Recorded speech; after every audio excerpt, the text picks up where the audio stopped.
Hello, and welcome to X Talk, a show where we sit down with your favorite artists, entertainers, and content creators to talk explicitly about all things extravagant. My name is Markus X, and today I am joined by Churro Nomi. Welcome to the show. Hi, thanks for having me. Jesus Christ. Thank you for being here. It's such an honor. Listen, the honor's mine. You got my ass in drag on a Tuesday night. Let's go.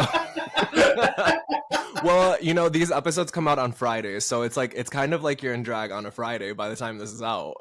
Math. So I know you, and we'll get into that here in a little bit, but for people who are listening in or watching on YouTube, could you just do a little introduction? What do you do? Where are you from? All of that. Oh, yeah. Well, when I'm not Churro, the arts administrators of the world call me Eric. I've been in San Francisco since 2007, originally from San Jose, and I came up here for undergrad and then decided to study dance. That was my calling in life, being a little dancer, and then that turned into being a choreographer, and then that turned into being a drag queen. So these days in San Francisco, I'm co-directing a company, and it's made up of all of those things I just said. So it's like a beautiful mixture of like dancers and actors and drag performers. And we do these like large scale immersive theatrical productions, and we like go to all of these like buildings around SF and make big ass shows in them. Generally, it's like queer maximalism. It's giving like radical futurism, fantasy. So yeah, that's what's been keeping me busy here in the city, and I feel very lucky to like make a living doing my art and helping other people do their art. I'm like, okay, pinch me. Beautiful. So really quick, LOL. We live, so Churro, I'm like, so a little bit of a backstory. So we've known each other now for a couple of years. I've seen some of your shows, which have been, the two that I've seen have been really, like, quite impressive. But we just know each other. We've hung out a few times. And why I was laughing is because we kind of like live on the same block. Like I can hear you talking through my window. yeah, no, truly. I'm like waving over at you. But I'm laughing because every time I'm on here and like one of the sirens goes by when I'm recording, I'm always like trying to like mute my microphone really quick. And people are always like making fun of me, like people who I've had on. They're like, "Damn, you live in the hood or what?" And so I'm like, they're gonna be getting it from both ends this time because they're gonna hear it come from my end of the street down the block to yours. You cannot hide. I will be your fact checker. Here we are. So you moved to San Diego. Oh my gosh, I'm like back where I came from. You moved to San Francisco, and you said you came here for school specifically, and then you have just built out your empire after moving here, essentially. Yeah, I mean, I moved to SF because I have three brothers, and there's one of them that's queer, and like at that phase of my life, when I was like, what, 16 or 17, like I was very like copycat, monkey see, monkey do, and he moved to SF, and I was like, yeah, that's me. That's my journey. I was just like, without doing any research or self-reflection, I was like, yeah, I'm going to go to San Francisco, and like just applied to the University of San Francisco. And then I originally my original major, which is so fucking random, was visual art, and I'm not a visual artist by any stretch of the imagination. It was just like, I'll find myself. And then like I pivoted to like sociology because that was like another like, I'll find myself. And then it was like me watching So You Think You Can Dance in my living room, being like, you said, what is it? Faggotry? You said, I found myself. Listen, I'm going to make it. I'm going to make it big. So then I started taking these like intro level, like modern dance classes. And I was like, this is it. This is the one. Yeah. And then it sort of like became without me really, I'm not one of those dancers that grew up doing the like ballet at 4 years old and like, I'm going to make it. That was never my story. So like finding it in college, it was kind of always just like, how can I make a business out of this? Like, how can I like actually harness these things and make a living out of it Mhm. feels a little different than the like baby jazz arena that's like I'm going to be in Hollywood or like I'm going to audition for companies. Like I didn't really have that journey. Yeah, So yeah. yeah, But I stuck around. it's still cool though because it's like at whatever point like you can really decide what it is that you want to focus your energy into and just do the thing, right? Yeah. Oh yeah. I mean, the cool thing about living in SF too is like it's small enough and infinite enough where you're like you will find your people. There's Hmm. like if you have the drive and you have the like the network, like this city has a reputation for being like celebrated for its artistry, especially in the drag world. Like the drag here is unlike any other drag I've ever Hmm. seen. It's like so fucking cool over here and radical and like entertaining and there's like a flavor for everyone in the dance community. Like I felt like there was like something. It's not like the city brings some cool dance through here, but like I feel like New York and LA, like these places have like a much sort of more notorious or like robust whatever. And SF tends to feel kind of like teeny tiny. So like being able to like be a dance company that has this drag aesthetic and drag network and family Hmm. feels like really magical and also like feels very SF. It feels very like Sisters of Perpetual Indulgence, Cockheads, like this like bearded lady dance company. I'm like, yes. Yeah, yeah. Yeah. So, okay then. So taking it back, so you got your entry point like once you moved to San Francisco, like you got into dancing. And so like what did that look like at the very beginning of it? Were you like you were going out to like perform at like the clubs and stuff, like dancing or like how did it start? my my very like, are you just talking about like performance in general? Yeah, I'm kind of trying to paint a picture of like dancing and then transitioning into drag, transitioning into having everything that you're doing now. Yeah. Okay. So like early baby 18-year-old twink, like the picture was like auditioning for like Hmm. modern dance companies. There was not an ounce of drag to be seen. It was giving like boring earth tones. I'm a tree, I'm water. Like Yeah. very that, taking a lot of dance classes and then doing that for a very long time, like 6, 7, 8 years. And then like in the middle of that, starting to get like the itch to be like, I actually want to start creating stuff instead of performing for other people. Like there was a switch in my brain of like, I think I have some thoughts. And so then I started my company, which is called Detour with my good Judy Cat. And at the time, again, not an ounce of drag to be seen. It was just like we're two people like making duets, and like we would like go to like whatever venues in Soma. Like there was like literally a venue called the Garage that was a garage. Like it was like a tiny venue that had like 20 or 40 seats, and we would do like little duets there, and then we would like you know perform at like the popular dance spaces as like little chicken nuggets. And it wasn't until my 25th birthday that a bunch of my friends and I we were all like performing together for like dance companies, like either through Detour or like getting hired through other companies.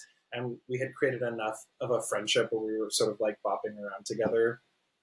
And then for my 25th birthday, I was like, randomly, I was like, I want us to like go to because we a lot of us would rehearse at ODC, which is like on 17th and like Shotwell in the Mission, and across the street was this bar or is this bar called the Right Spot, and it's giving like dive bar meets Italian restaurant, carpeted, white tablecloths. You can order Love. spaghetti. Like Love. it's such Yeah. a bizarre place. Love.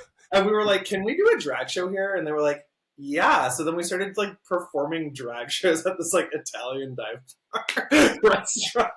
And then we were like, "Wait a minute! Like this is fucking cool." So we were just doing these like hella small ragtime sort of like traveling circus shows at these like non drag bars. Like if you look at Oasis right now, where it's like Rue Girls and like ba ba ba ba ba, we were like on the corner, like anybody want to give us a ticket to get in? Like it Yeah. was,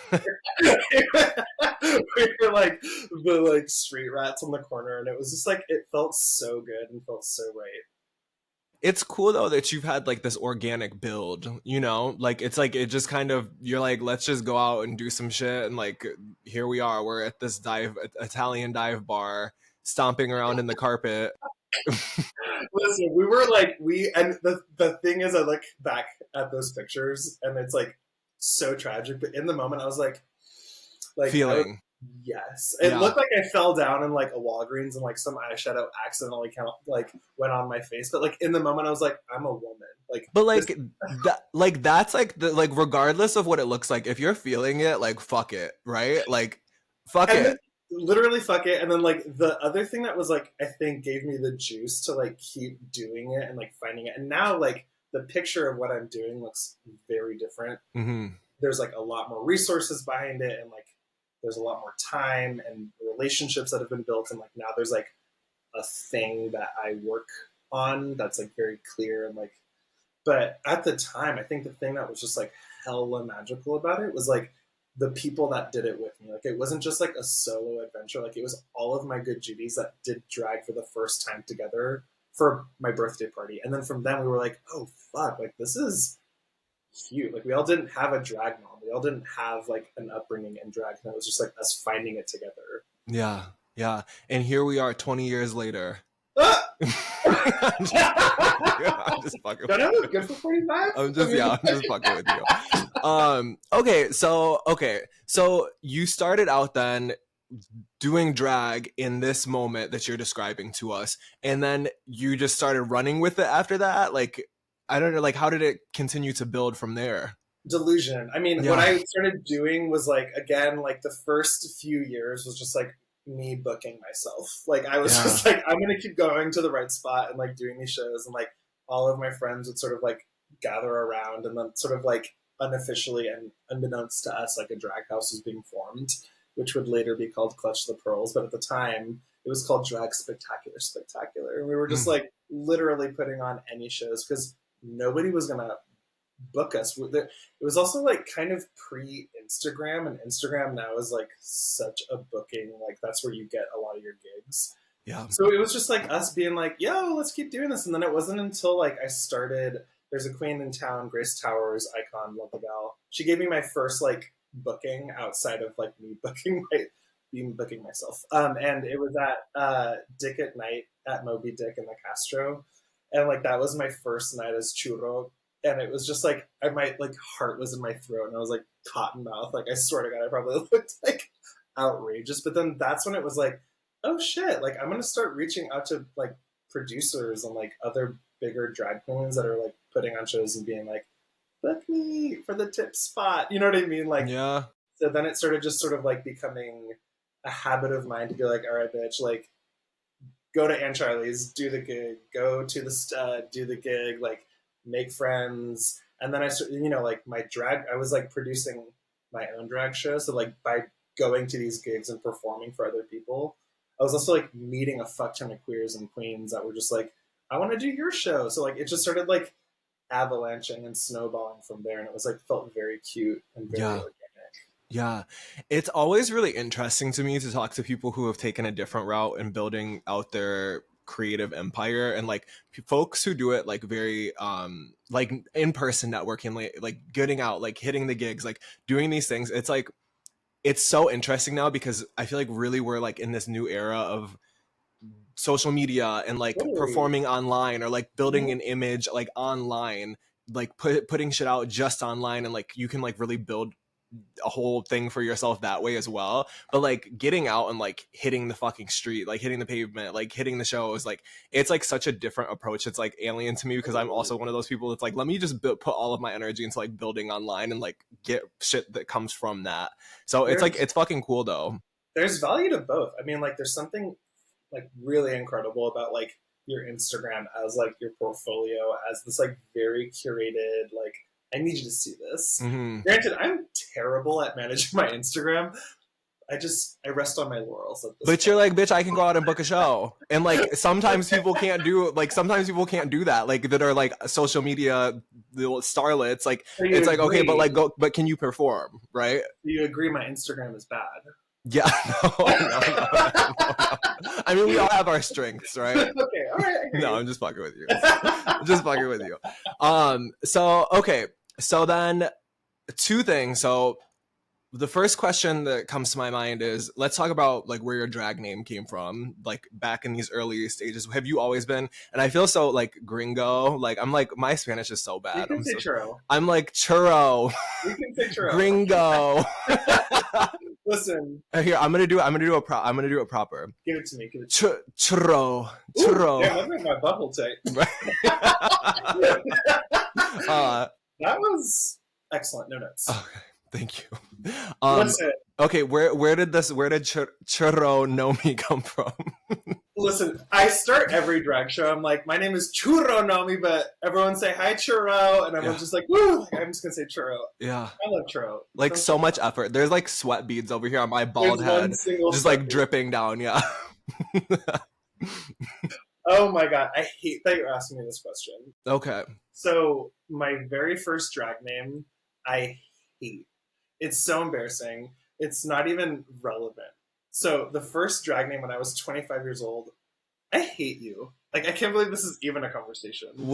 Do you care to share? Do you care to My share drag with name my was dedicated listeners? Okay, okay. So the first name was Schmeg Bundy. Okay. We're not going to talk about it. That's it. Okay, moving right along. That's it. We're moving along. So it was Schmeg Bundy. God bless her. Yeah. God bless that precious little 25-year-old dude. And again, I was like,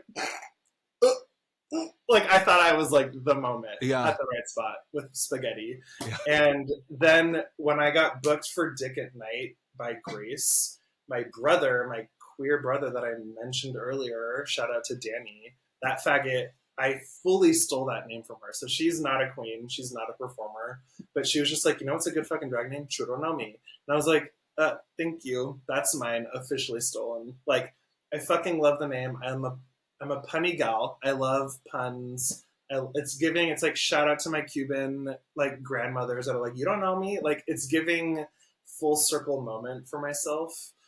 Wait, why am I so? I just had the biggest block. It's never dawned on me until you breaking it down just now. I kind of figured, which is why I said it. I feel like the blondest bitch ever alive right now. Given how you said my name, that's why I kind of made up this whole story just to tell you what the thing. Well, thank you for breaking it down for my slow ass. I get there eventually. It might take me a little while, but I'll get there.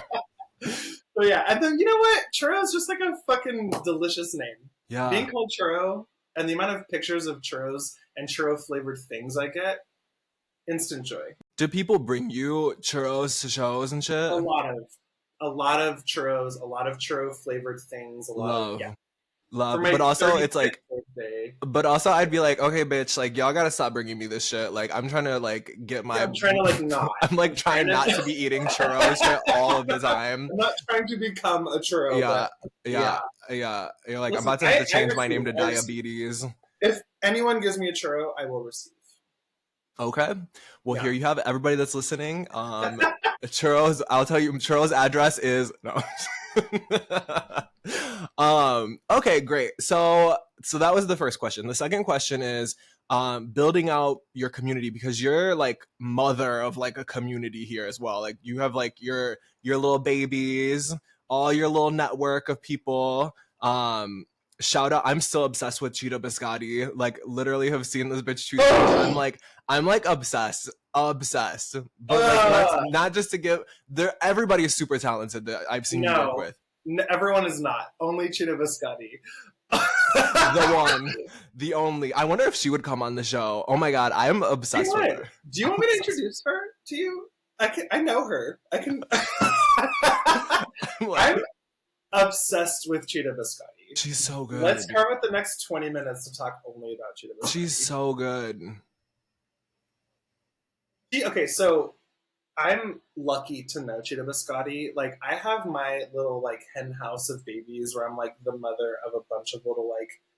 I always make this joke at Clutch the Pearls, which is my drag show. I always say I'm, like, a South American street dog with my, like, 20 nipples, like, loose pussy. Just, like, I can't even keep track of my babies, but I love them so fucking much.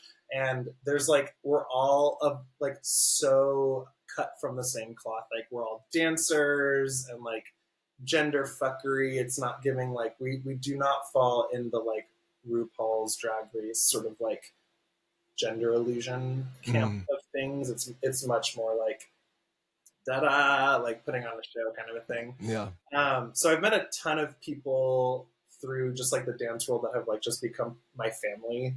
And then there's also like this other pocket of people that are not like my drag house or like my children, but we make shows together. Like you've seen, like they are a part of my drag house, not by virtue of like, oh, we are like siblings or like, I guess we're siblings, but like mother child kind of a Hmm. relationship. But we're just like Glamp UT, Mud the Two Spirit, Lisa Frankenstein, Cheetah Biscotta, like all these babes, Pangea, are just like incredible drag folks that are part of their own houses that I'm like, get in here. Like I'm a more is more girl, Yeah.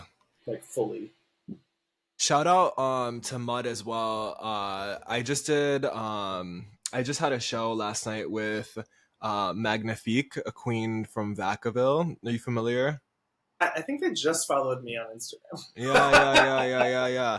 And so he was telling me that when he first started his drag journey, he had reached out to Mud at some point and like got advice on like where to begin and all of that. And I was like, "Oh, cool." And like in my Mud the mind, Two, I knew that you were going to be like I would be talking to you and I'm like, I feel like I have to bring this up as well. Mud the Two Spirit and Cheetah Let's Biscotti. just talk about everybody that's I want them to just pee on me and then like slap me in the face, and I'll just like accept. Yeah. Yeah. I love them both. Yeah. Does you now and this doesn't need to be included in the show, but if you want it to be, it can. Does your partner do drag? Yes, I got two. Okay. I got two. Does one of them do drag? The one who I met. What is his name? Wiley. Riley. Wiley. Riley. Wiley with a W. Wiley. So Wiley is my primary partner. I sound so fucking. This is ridiculous. Okay, so Wiley's my primary partner, and Wiley does do drag. Uh huh. Wiley's off in New York, mostly being like an actor, musical theater babe, but does drag at Clutch the Pearls. And then Chuck, also known as Fuchsia, who was the co-director of that Alien show you saw, Yeah. they also do drag and very different aesthetics. Fuchsia was the one that's like tall as hell. Tall as hell, and she's the white queen of color. Yeah, yeah. she... Okay, dope. Okay. You're like, we'll just leave it there. Dope. Okay, love. You know, it's always been so inspiring. Every time I've come to one of your shows, it's just really cool to see a bunch of creatives together, just like creating this like moment together, and just like the creative energy is just the thing explosive. I feel that, and thank you for naming that. I feel like part of like what gets me off about being a producer and like having a company is like you come like I don't know how you feel, but like when you come to my shows, it doesn't actually. I stopped feeling. I feel like I don't feel anything.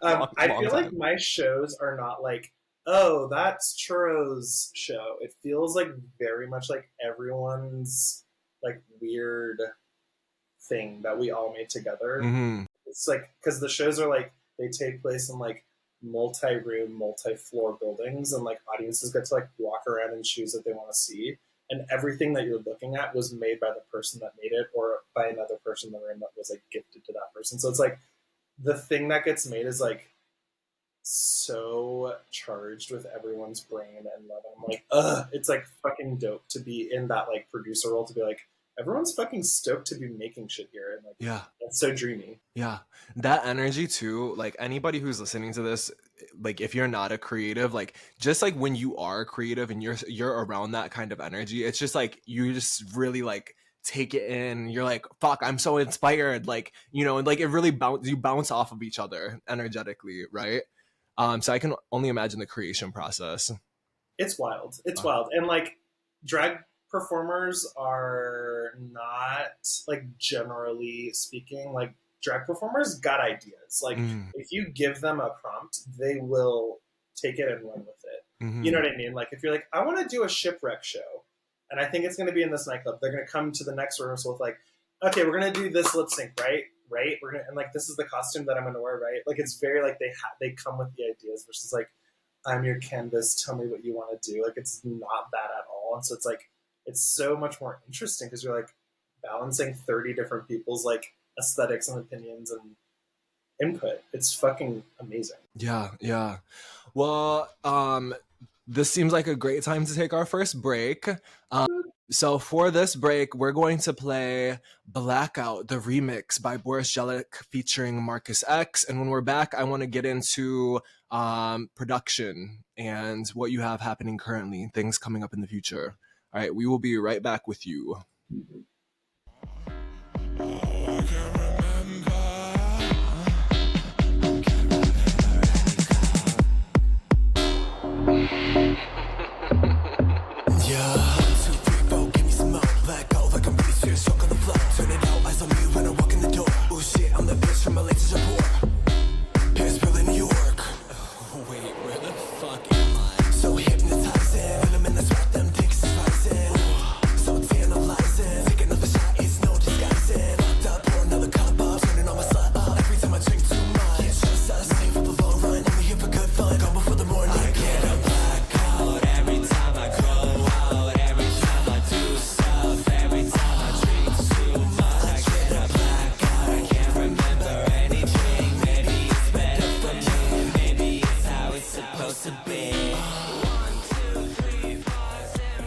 Okay, shout out Boris Jellic. That was his song Blackout, the remix featuring me. Wow. So, Churro. Wow. Churro. Churro. Okay, so going back to the picture that I'm painting here, that we're painting together. So you start out and you get into dance, you're doing all of the dance things, and then you transition into drag. And you had finished school by the time that you started drag. Yes. Okay, and then at a certain point you started your own production company with your friend, as you mentioned. Yeah, we actually started our company when we were still in college. We were little chicken nuggets. We Okay. started when we were like when I was a senior. It was like 2000, like 9 or 2010, and I graduated in 2011. So we always had like a little like company. I use that with straight fingers Mm-hmm. company, Mm-hmm. but it was very much like Kat and I making little dances with each other, and there was no like company. Yeah, yeah. But like that was where it started at. That's definitely where it started at, and then like I don't even know. I mean, I feel like once it started, I feel like honestly, there was a show in 2017 that we did like a little bit before that. We started like hiring dancers to make shows that were like bigger than just Kat and I doing duets. Kat also goes by Sriracha in drag. My husband, and we have some children together, and I love them. Kat's my longest relationship I've ever been in.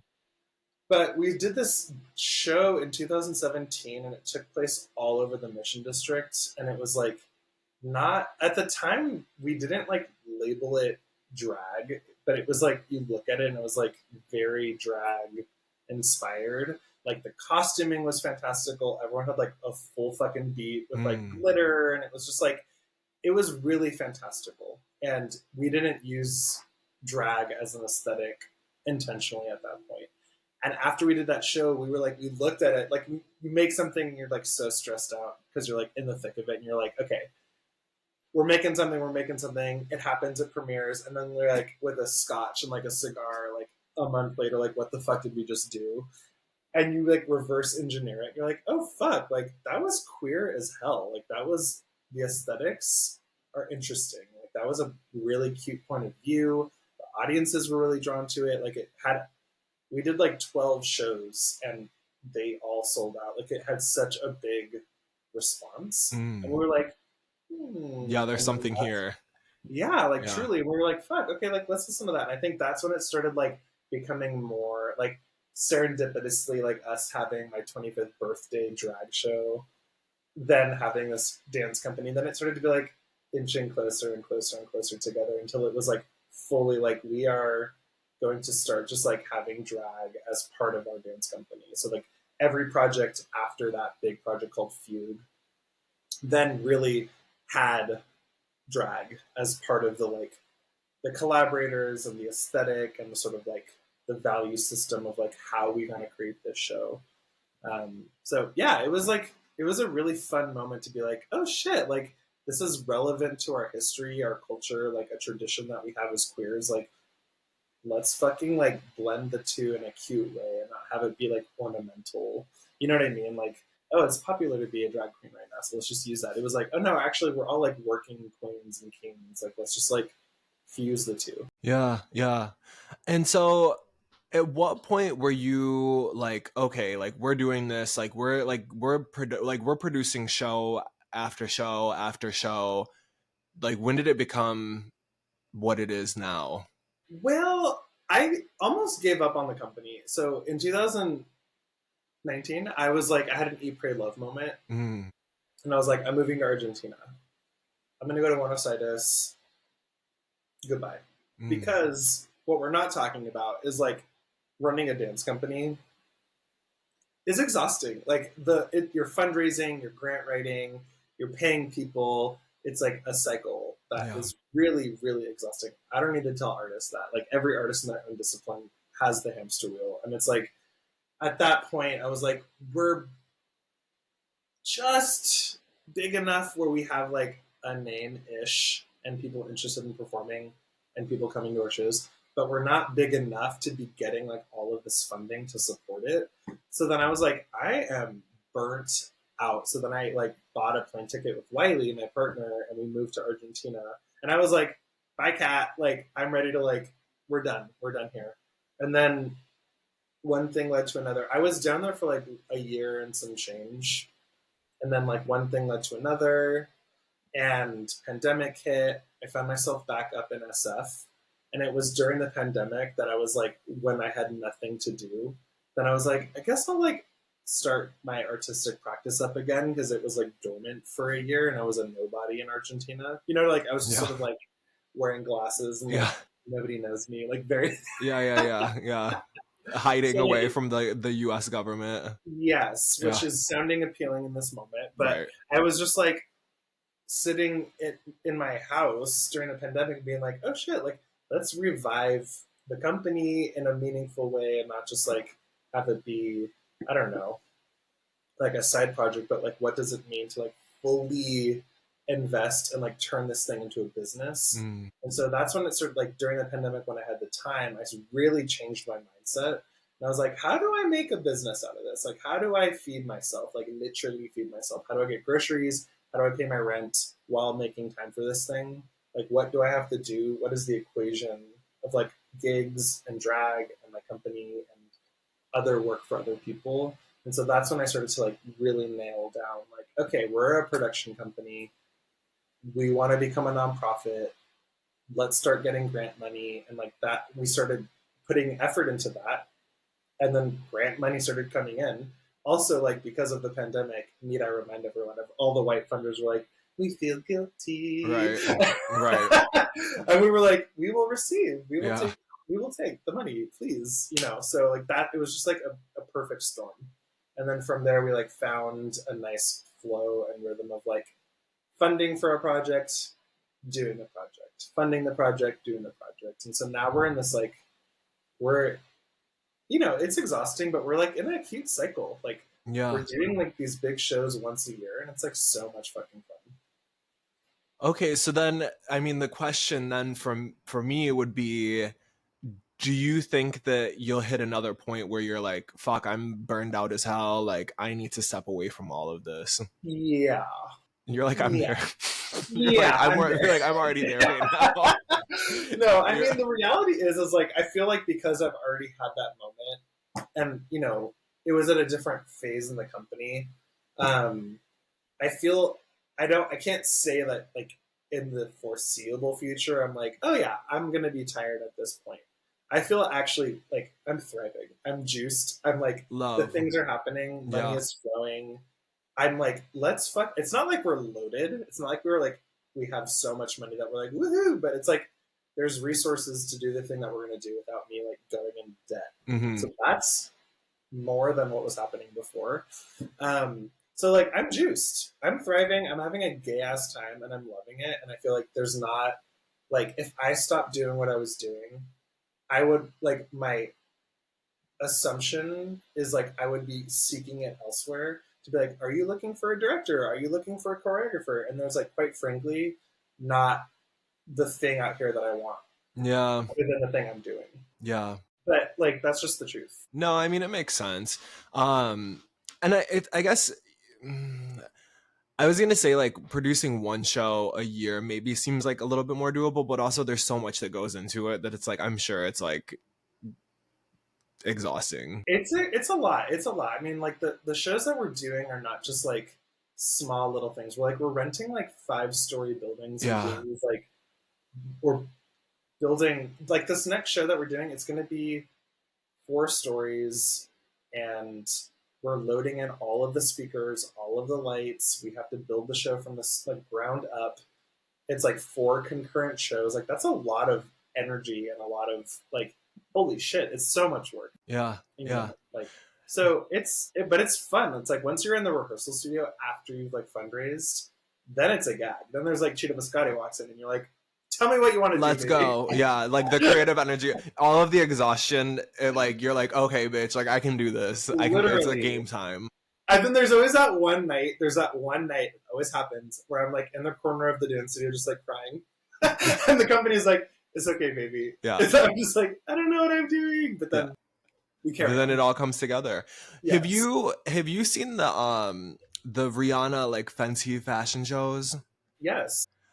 Like in your producer mind when you see those and like they're not that far away from kind of what you're doing in a different way, like just because there's so many moving pieces to them, right? Like is your mind like I love that shit so yeah. fucking much. I mean, I'm such a sucker for high production quality, and I feel like there's this myth that high production quality, well, not, there's like, money gets you nice things. That's why I'm Mm, chasing money all the time, because money gets you good shit. mm, Let's be real about that. But like, I think there's a myth that like money equals good, high quality production value. And I mm, feel like the thing that like really turns me on is like when you just like see something that is layered and has like been thought about and considered and doesn't feel just like half-assed or like, oh, we're gonna like just depend on this one element. It's like, yeah. oh, these bitches have like thought. There are mood boards. There's a wall with like pictures and yarn string. Like it's just like I love when art feels like, oh damn, I'm being gifted something like really considered. Yeah, yeah, yeah. And so at this point then if you could in however way you see fit for the listener who does not know, I mean we've been touching base about it a little bit, but if somebody was to come to one of your productions, what could they expect? Oh, okay. Well, I feel like the first sort of like thing that you would experience is very like heightened reality. Like Mm, it's not giving like nightclub. It's not giving like casual. I'm gonna like kiki while I'm waiting in line. It's feeling like the air is thin. It's a little bit more like reverent, but it's not like going to the ballet or the opera where it's like stagnant and stale. Where yeah. you're like,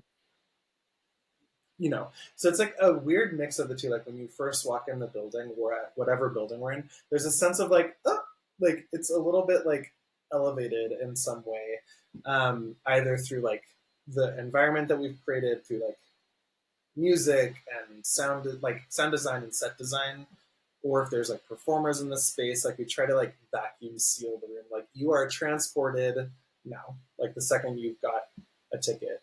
And then from that point on, like what we like to say is that it's like a choose your own adventure. Like there's not a single thing that every audience member is going to experience, like collectively.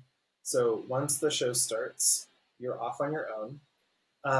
And there is a mixture of like big ass dancing, like dancers, people that have trained their bodies to dance, big ass dancing. There's like sickening lip syncs and like incredible drag artistry, like in our costuming, in our makeup, in the performances. So it's like that's a beautiful layer. There's also this like theatrical layer. There's like a point to the whole evening. Like the show that you came to at Oasis, like the whole point of the evening was like audiences were like stranded on an island and like Mm-hmm. they met all these characters. So there's like a little bit of a story happening. It's all a little abstract. It's a little like you kind of like piece together the thing because it's really hard to tell a story when everyone's walking around at different timings and seeing different things. But like you can get a general sense of like this is the plot line. Like Yeah. so that's the sort of like the main thing that you're walking away with is just like fever dream, drag, dance, immersive theater, and it's just like undoubtedly gay and Yeah. queer, Yeah. like queer symbolism. Yeah.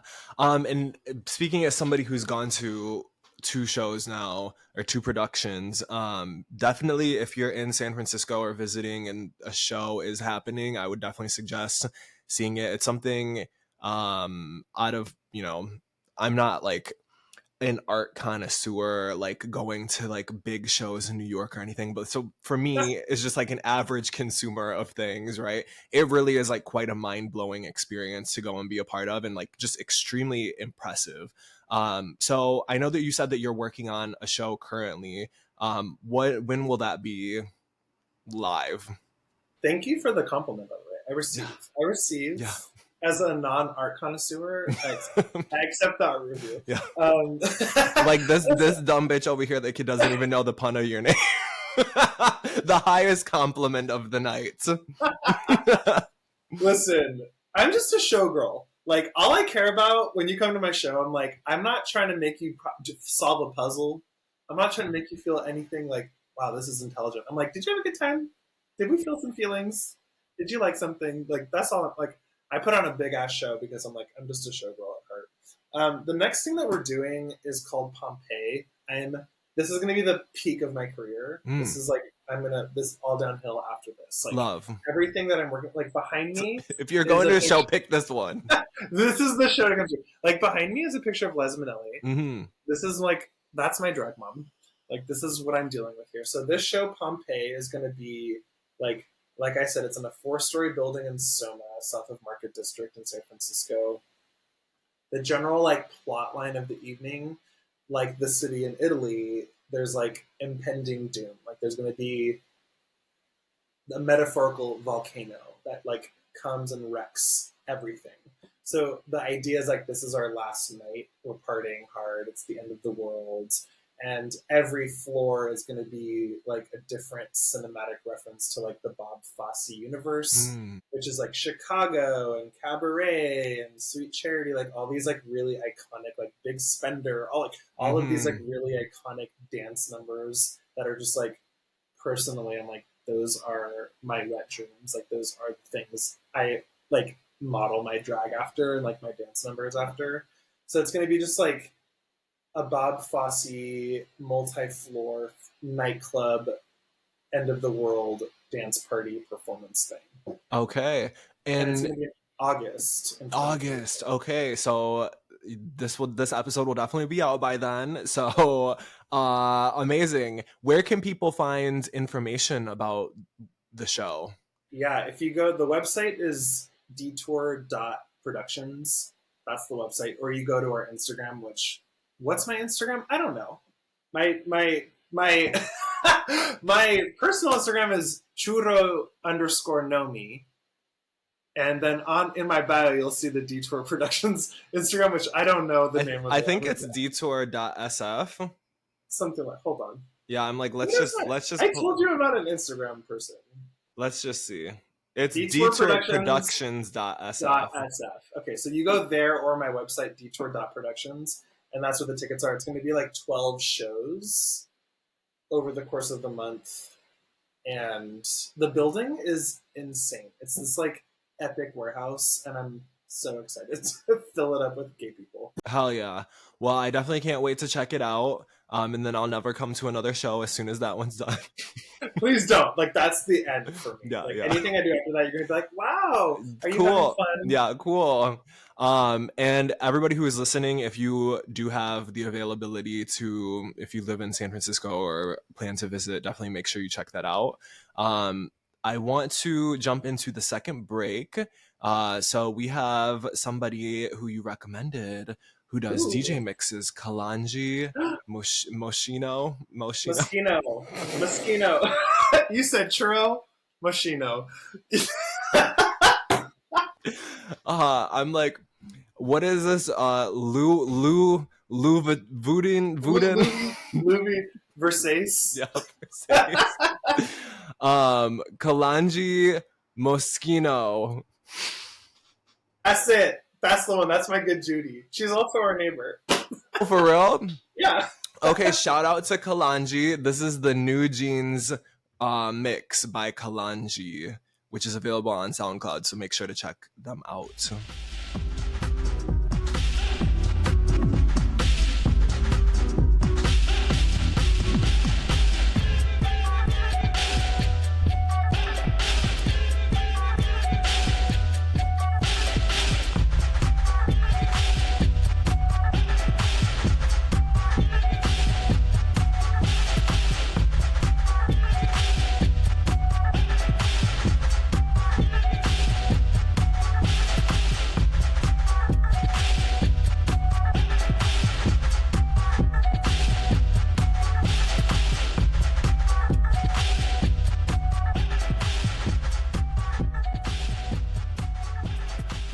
Okay, that was the New Jeans mix by Kalanji Moschino. So Churro, this is a segment that I like to call X Marks the Spot, and this is a segment where listeners of the show they write and they ask questions for the guest, the featured guest, the star of the week. And sometimes they ask us for advice. Sometimes they tell us a juicy story. It's really just a mixed bag, and it's very quite random always. So, for those of you who are listening, if you want to call and leave a voicemail for a future episode or ask us a guest to send a message to, you can send that to 415-448-6630. And now it's time for X Marks the Spot. Are you ready? No. Okay. Yes. All right. Somebody says, what's some freaky shit you haven't somebody says, what's some freaky shit you haven't done but would be interested to try? Sexually? It just says freaky shit. Listen, this is dealer's choice. However you want to interpret it. Sexually. That's from, I mean.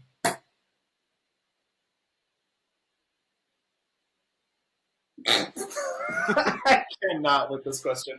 I feel like okay, so my good Judy Pangea, she and I act like we're piggies. Mm-hmm. We're always like, piss on me, bitch. Yeah. Fart. Yeah. Have either of us been pissed on or farted on intentionally? I don't think so. Yeah. So I think the freakish shit I want to do, I want to receive. And I can't promise that it's going to be pleasant or received well, but I feel like I need to live up to my piggy name. Okay. Which is not anything. And I just want to get some hair on my chest. So, final answer. Fair. Live my piggy fantasy with Pangea. Love that. For me, I feel like mine would be like, I want to be like I want to go to like the Diddy party. I want to meet like a millionaire and just like slut out. Like I want them to fly me to like Dubai, and like I just want to be like the sushi platter on the table and like let them eat like the sushi roll out of like my ass crack. Do you know what I mean? Like I would get my life, honestly. Yes. It's a yes for me. It's a yes for me. Let me know when that's happening because I'm going to be a guest. Right. I'm like, if there are any millionaires or billionaires, even potentially Elon Musk, you have some questionable things happening with you, but you know, maybe you have some maybe you have a little freaky side. You want to spend some money. Get your coin. Yeah, that number again is 415-448-6630. You are unhinged. You are unwell. Ben. Okay, somebody else asks, what makes you uncomfortable? What makes me uncomfortable? Oh. What makes me uncomfortable? That's a good question. Do you want to go first? As soon as the siren stops fucking blaring. I'm hearing it too. Yeah. For me, what makes me uncomfortable? I feel like white people. Like, honestly, like, let's talk about it. Like, high key, like, I feel like straight white men like kind of make me uncomfortable, and especially like one of my like jobs is in like corporate America, and like I have to deal with a lot of them, and I'm like, like I always just will keep my nails painted and shit because I'm like, I have to have some sort of like I'm got to do something, and I'm of course today is the day where they're like it's not even any kind of signal, you know, but right. But like I have to do something because I'm like, oh god, it's just so like stale, like Can tired. we can we play back the tapes where you said Elon Musk is going to eat sushi out of your ass crack? Okay, but listen, that's on some freaky shit, okay? And I would be getting paid. I mean, I'm getting paid at my job too, but like it's like not enough, you know? Like if I'm getting like some like big money, oh baby, the way I would be so comfortable around. Hmm. Hmm. You and I both. I'm uh like, money's money. yeah. Yeah, money talks too.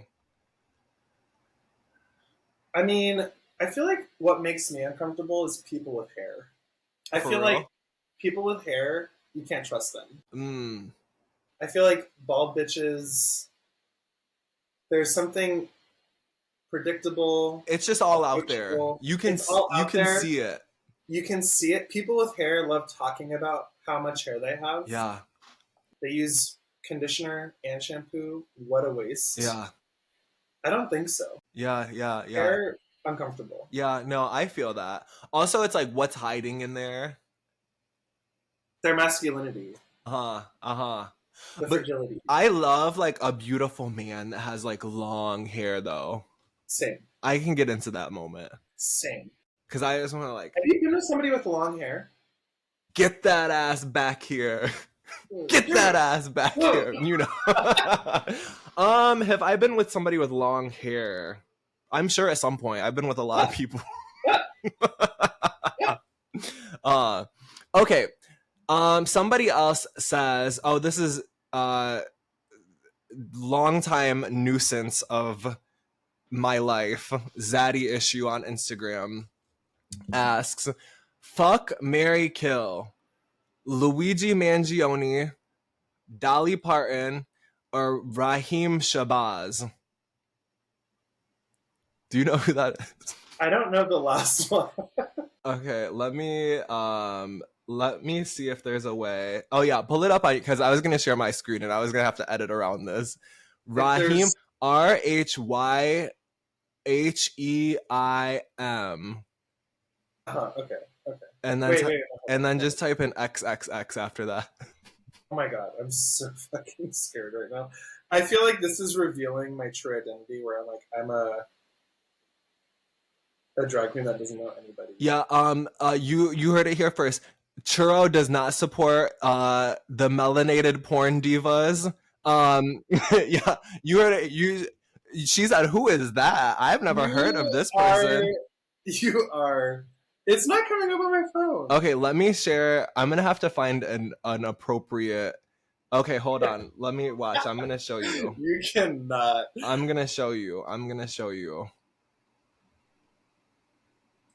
Okay. I'm excited You to could learn. because you have to know. Like I'm a student of the world. if we're gonna properly answer the question, how do I say I spelled it? I have the word I have on my Google search right now is rhyme. That's all I have written. It's autocorrecting to rhyme.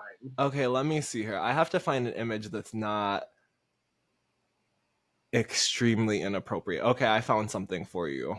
Okay, how are you gonna send it to me? I'm gonna share the screen. Oh my god. Okay. Okay, are you with me? I'm with you. I'm with you. 1,000 times. I'm with Okay, you. there he is. I don't see it. Oh, you can't see my screen anymore? I see like a shit. I see myself. I see myself. Okay. Hold on. Here we go. Sharing. I'm I'm edging. Right. I'm edging. You're edging here. Okay, are you with me? This is him. Raheem Shabazz. And who is this man over here talking dirty to us? He's an ad, and we need to keep him around. Right. Okay, Raheem Shabazz. I love, Wow. like, what are these comments over here? I wish someone would post the latest video of him and Mario Costa. Saw the trailer on X and it looks better than the one on here. Just saying. Like, who's commenting on the, like, porn sites? Let's talk It's the about that. initials CN Churro Nomi. It's me. You said what? Bro. Ooh, okay, hold on. I gotta X out of this screen. Hold on. It's showing too much now. I gotta exit. This is. I have to take off my wig. I'm unwell. Okay, I feel like I'm gonna marry. Oof. Oh my god, that is so hard. So Dolly Parton, Raheem, and Luigi Mangione. Oh my fucking god. Okay, does Raheem have any like skeletons in his closet? Like, is this a setup? I don't know anything about him. Not that I'm aware of. So I'm taking it at face value. Yeah. Which is just looking at a naked picture of him. But you didn't even see what he has to offer. I can imagine. I'm like, I think. It's like this. It is. You look it up afterwards. I can't show it because I'm going to have to edit around it for the YouTube video. I can't be showing dicks on here, else my channel is going to get My deleted. mouth is dry. Right. We don't want that. Okay, so fuck, marry, kill. Which one are you picking for them? I feel like I'm gonna marry Luigi. Okay. I mean, would it be more appropriate to kill him? It's your choice. I feel like I'm gonna marry Luigi. Just there's so much about him. I feel like it's so sacrilege to kill Dolly, but I mean, I have a pin and I love and a lighter. I love the gal, Yeah. but I'm gonna have to kill her. You said she's a chop. It's a chop. What? It's a chop. And then Raheem, we're gonna get together, sexually speaking. Okay. What a challenge! That was the hardest fuck, marry, kill I've ever had to do. That was good, though. What would you say to that? Drag my ass. What would you say? I feel like I would kill. I'm gonna start with violence. I'm choosing violence first. I'm gonna kill Raheem because there's nothing I can do with all of that. That's not my fantasy. Like, it's like, you know, shout out to him, but there's too much going on. Like, it's not for me. You know? So he's a chop. He's the chop for me. He's the chop. Hey, He's the chop. The chop. way I'm making this about me right now, I'm like, so what I'm hearing is I'm just a size queen. You were saying that you wanted to live your piggy life. He's about to turn you out. Raheem is gonna turn you out. Do you know that Britney Spears song? Inside Out. Don't you remember? I'm a Christian woman. Turn me inside out. That's gonna be you. Okay, and then I'm gonna marry Dolly because I just feel like she's gonna like hold. Okay. I feel like she's gonna hold me down. Do you know what I mean? Like, I feel like she's gonna give me like good advice. Like, I want that in a partner. Like, she's gonna like hold me down, right? It's predictable. And then I'm gonna fuck oh boy, and then he can take his ass back to prison. I cannot. Yeah. I cannot with you. Those are my choices. I cannot. This is my truth. What's that lady? It's my opinion! Yeah, that's me right now. I have to defend myself. Defend, depose, deny. I killed Dolly Parton. Look what I look like a fucking. And you don't support.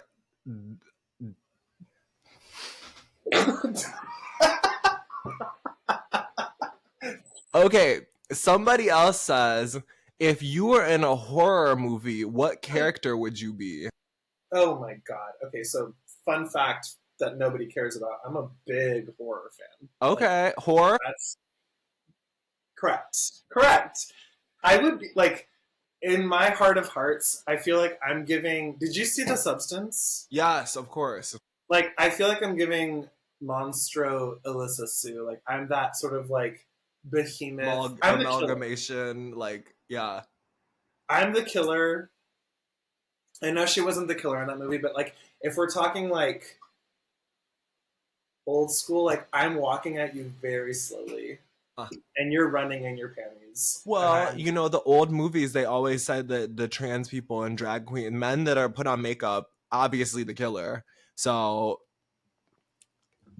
here we have it. Here we have you it. heard it here. You heard it here. Gender ideology. Yeah, I feel like I would be like, okay, so here's the thing. Like, here's the thing. Hear me out.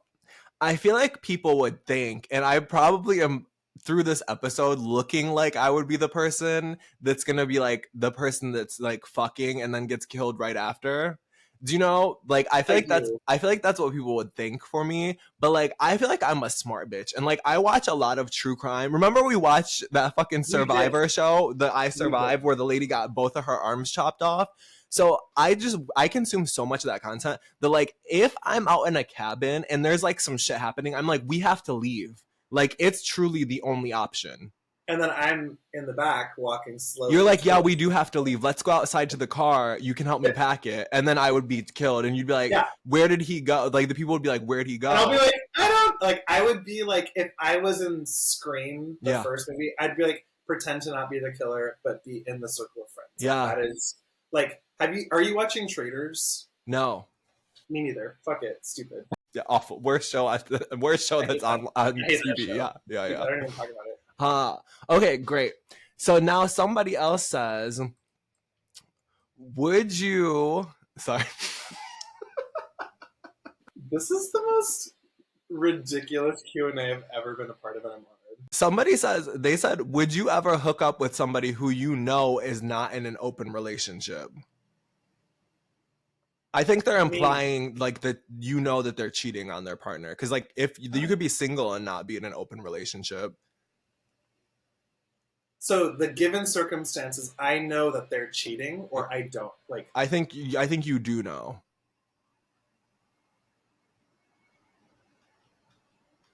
I feel like in my heart of hearts, I would say no.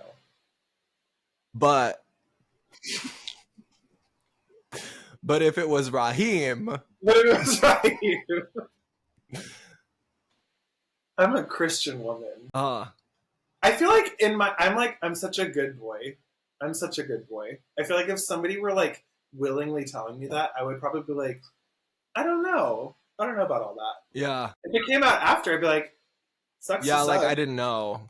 Sucks to suck. Yeah. No, I feel like for me that's like not my fantasy because I'm like automatically like, oh, you're like a shisty person. Yeah, I just like I would immediately be like, it's I'm not. It's just yeah, it's not my fantasy. It's not like gets me hot. I'd be like, oh, that's sad. But what if it was like a big burly like trait? Like what if it was like some big burly trait and he's like, my wife doesn't know any of this and like that's the way it's just gonna be. Well, if it was a woman, sure. But I'm about to turn you out. Like you knew he was gonna like turn you out. Inside Isn't it out. weird? I feel like I maybe have different standards here. Like if it was a straight guy, I'd be You're like, oh okay, yeah, whatever. Fuck whatever. fuck that hoe that he's with. But the queer, I can't hurt the queer community. I'm a Okay, queer. fair. Yeah, fuck the straight people. Yeah. You heard it here first, folks. All right.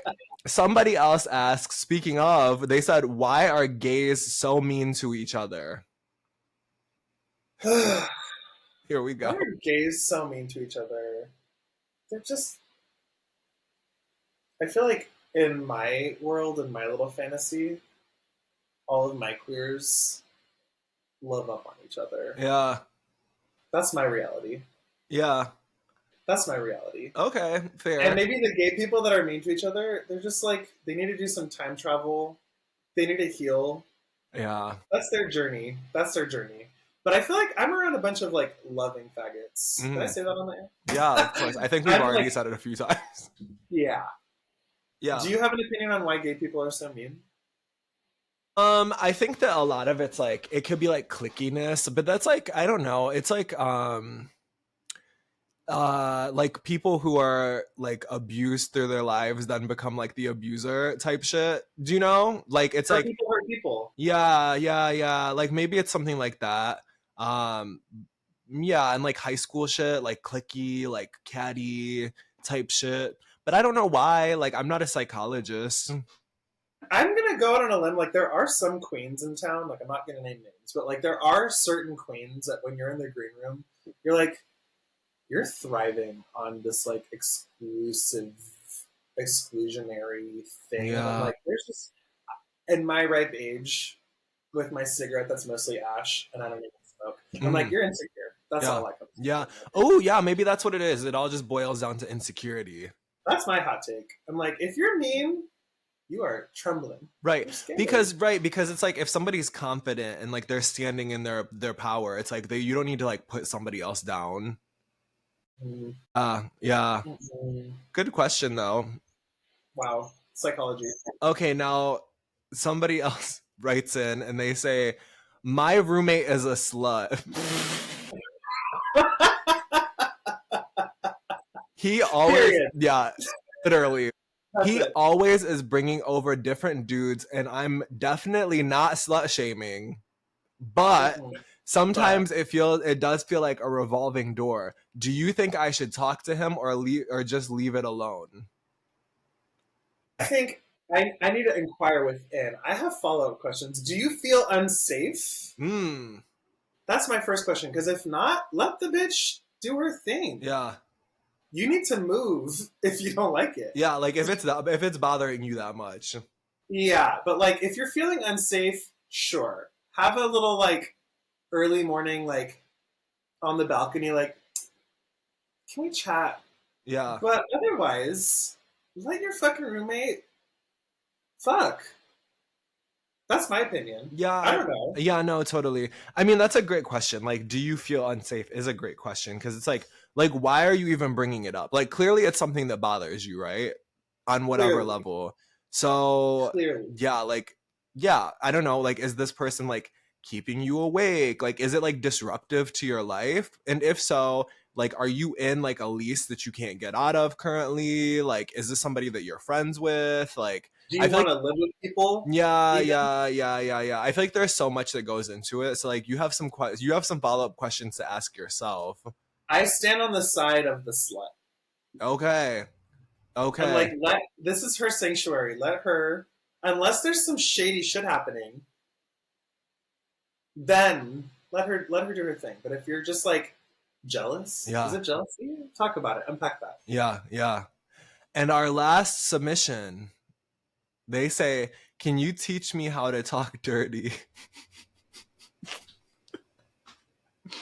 It says, "I think it's hot, but I always feel uncomfortable to try in the moment." Listen, I heard a podcast once. I was I was driving on a road trip, and I was listening to some podcast, and some guy broke down dirty talk to me. Oh. Well, Okay, so you're the expert here. I'm the expert. I've never tried it, but it's a simple. There's a simple rule.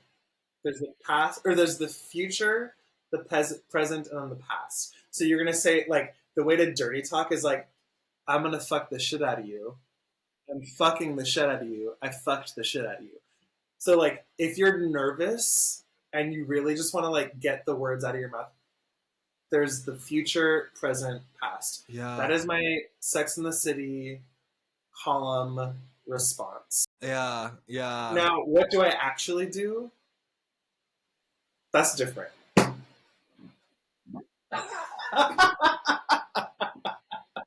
Oh Me. yeah.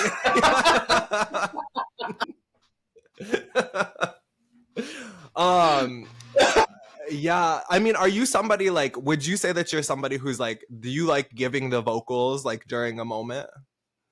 Or are you Yeah. more just like quiet? No. Like just like No. No. is it more I'm just like having a TED talk. We're talking. muted like It's ASMR. It's a TED talk. We are. It's the symphony. it's not just like you're not just laying there I'm not starfishing. I'm just not looking. like no. Do you think that it's uncomfortable? This is just my mind running. Like, is it like weird to you if like if somebody is if you're entertaining maybe one of your partners or gentlemen of the streets, Mm-hmm. um, Mm-hmm. do you think it's like do you think it's weird or something that you don't enjoy when somebody just like if they're coming and then they're just not making any sound at all? Yeah, I do have opinions about that. I Okay. do have opinions about that. I feel like it is weirdly polite. And to tie this back to my piggy fantasy, I'm like, when we're going at it, 9 times out of 10, I'm like, disrespect. Uh-huh.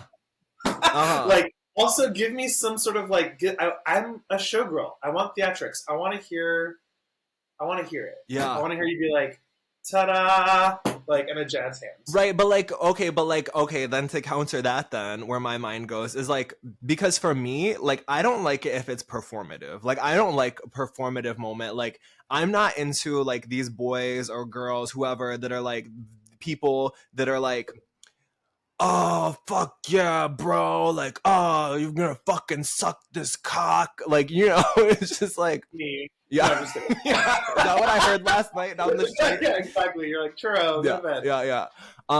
But so like I feel like there is like a line where it's like this is authentic and then this is performative. I 100% agree with you. The line is thin. Mm-hmm. The line is thin, but it's like you can sniff that shit out. Hopefully not literally, but like you can Yeah. sniff it out when it's like authentic. Yeah. When someone's like, "Oh, you're having a great time," and it's maybe louder than your normal talking voice, but like, good for you. Yeah. And then there's the ones that are like, you are talking to yourself right now. Uh-huh. Like this is for you, and I'm just Yeah. I'm a canvas. Yeah. Like you're living like your porn fantasy, just whatever Yeah. you've been consuming. Like you're trying to like replay that like in the moment, and it's cutting like the authenticity of the moment. Yeah. Like No. I would rather take somebody who's not making any noise over somebody who's like trying to put on like and do all the extra shit. Like bitch, shut I up. agree with you. I'm like, be authentic, and that's all I ask for. But if you also happen to be like a showgirl, that's not performative. Yeah. But if you're gonna give me the context clues, I don't like guessing. Ugh. Yeah. I do not like guessing. Or just like, oh, I'm done. Like you don't even know. Oh, I'm done. Did you finish? Yeah. Okay, so they say, can you teach me how to talk dirty? I feel like you have to know your partner, like know what the moment is, right? And like also like piggybacking on what we're saying, like don't force it. Like I like that you think that it's hot, but you feel like if you're feeling uncomfortable, like I feel like it's gonna be awkward, right? But like I don't know, like also yes, try something like different, right? Like try to like lean in. Like maybe you could start with something small first, like just be like, ooh, fuck. Do you know? Just hit them with like, oh, that feels good. Like maybe like talk about like you were saying like what's happening in the present. Like oh yeah, like I like when your balls are slapping my ass cheeks, you know, or like my taint or whatever. Yeah, for example. Yeah, or if you want to get advanced, then like once you're leveling up, like maybe if you know your partner, like say that it's like a really like subby bottom that you're with, and you be like, "Are you daddy's little boy? You gonna show me that hole?" Like you have to like paint the picture, like and like talk about like what's happening in the moment, right? And like just really like give it, you know? Right. Right. Oh fuck.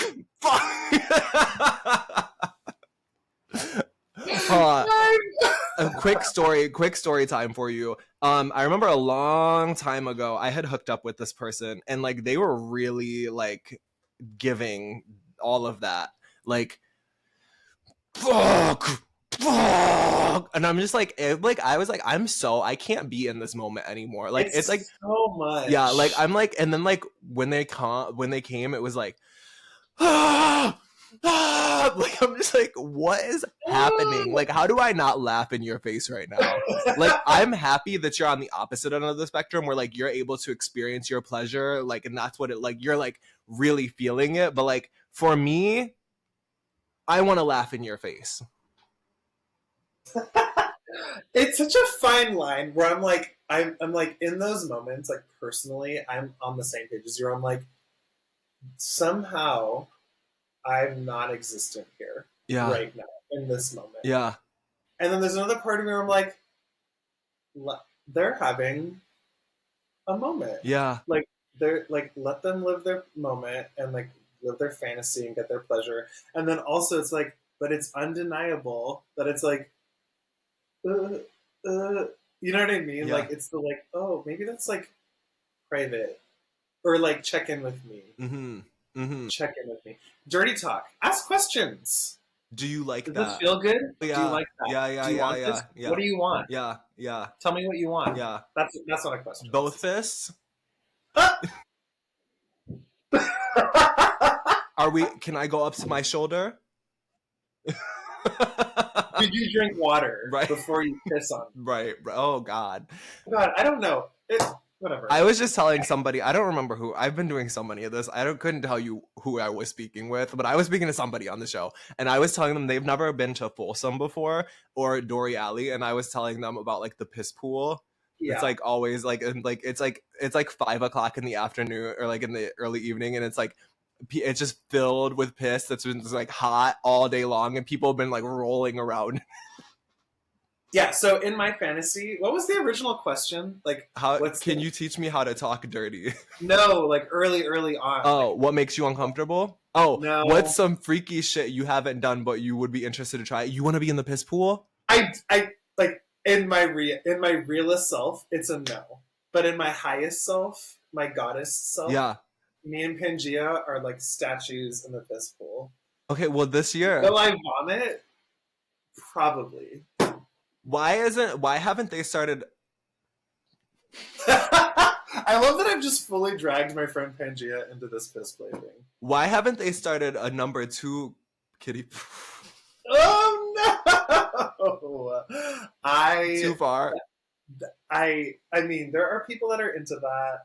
I feel I'm personally not on that journey. Uh-huh. But this year, coming to you this fall, Churro and who was it? Pangea, starring in Ladies of the Piss. I'm telling you, I would if it was also like a drag number and a gig, I'd be like, like I would do it.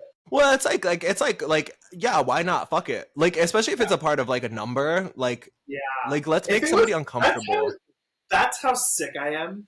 If you told me we're gonna do a drag show, I'm gonna piss on you, I'd be like, oh yeah, okay. Yeah, it sounds good. Like, for my pleasure, I'd be like, oh, let me journal about that. Yeah, but would you be like, would you plan your outfit around it? Like, okay, this is something that could get pissed on. This is hair that could get pissed on. Or like, would you just do whatever you would regularly do? And then like, I would coordinate a look that would serve me in that moment. Would it be like a latex moment? Because then you just have to like wipe it. It's not like soaking into the cloth or like whatever material. Do you know? Yeah. Yeah. I think latex. I think also just like mostly skin. Yeah. Mostly skin. Okay, well, Pompeii in August. The piss pool is on the 5th floor. Yeah, and okay, so piss pool at Folsom. When's Folsom? September. I don't remember. Yeah. October. Okay, so August and September, pissy months. The pissy dolls are out. The pissy dolls. Yeah, yeah. Okay. Well, you heard it here first, y'all. You catch me. Catch Churro at one of the 2 piss events coming this fall. Are any of my listeners going to help me realize my freaky fantasy? Huh. I bet somebody will. Like, this is the city for that. I mean, it is 100% the city for it. And let's not get into this. I'm not shaming anybody. It's not my journey. Should we do a follow-up podcast where we go to the Eagle on-site podcast and you could be the urinal? Yes. We do a little like real-time Blair Witch project. Yeah. Yeah. Blair Witch. Right. I'm like, I'm in the urinal. Yeah. It's like the water, like or not the water, the piss like splashing down. Like, I'm feeling uncomfortable in this moment, but I'm really enjoying it. Yeah. Okay. Well, this has been another riveting segment of X Marks the Spot. Again, the number for people, if you would like to call in and leave a voicemail or send us a text message, that number is 415-448-6630. thank you so much for being here with us, Churro. Churro, thank you for having Churro. me, Markus. This is so sweet and cute and freaky. Yes, this is gonna be a good episode. I can always tell. My spidey senses can always tell when it's gonna be a Tingly, good episode. tingly. Mm-hmm. Wow. Well, The thank you for being a cute host. Thanks for taking care of me. I appreciate you. Yes, thank you for being here. Hit people one more time. Where can they find you if you can remember? Churro_Nomi. Spell it out That's for the people who are for the gringos. yeah. CHURRO_NOMI. Okay. Churro Nomi. Yep. That's my Instagram. And then my company is Detour Productions. You can go to detour.productions. That's our website, and that's where all of our shit's at. Okay. And for everybody who's listening, if you would like to follow the show, X Talk, the Instagram for that is X Talk Official. And if you'd like to follow me personally, that's at Markus X Official on Instagram, MARKUSX, not MARCUS. I don't know who that is. Thank you again for being here. This has been lovely and wonderful. And maybe I'll see you in passing down the street sometime soon. Certainly. Yeah. Have a good rest of your night, boo. Thank you. Don't wait. Hold on. I gotta hit this outro music.